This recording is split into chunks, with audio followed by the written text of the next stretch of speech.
নববর্ষ প্রায় দোরগোড়ায় চলেই এলো, কিন্তু কত তারিখে নববর্ষ, এবারে কততম সাল পড়ছে, এই সব কিছু নিয়ে একটি অমৃত যোগও তৈরি হয়েছে। শুভ সময়, শুভ কার্য কখন করবেন, তিথি, নক্ষত্র ইত্যাদি সম্পর্কে একটি ছোট্ট ভিডিও আমি আমার চ্যানেলে পোস্ট করেছি। আশা করছি আপনাদের ভালো লাগবে। নিচে ডেসক্রিপশানে আমি চ্যানেলের সাথে সাথে আমার ভিডিওর লিঙ্কটা দিয়ে দিচ্ছি। ধন্যবাদ।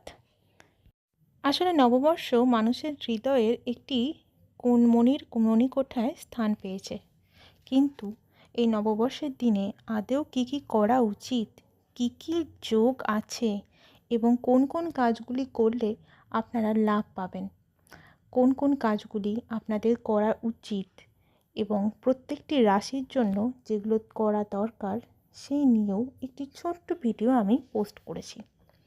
শুভ তিথি, নক্ষত্র এবং দিন ও বার জানার জন্য আমার এই চ্যানেলটিতে আপনি সেই ভিডিওটি পেয়ে যাবেন। তাই এই ধরনের ভিডিও দেখার জন্য আমার চ্যানেলটিকে লাইক, শেয়ার এবং সাবস্ক্রাইব করুন। ধন্যবাদ।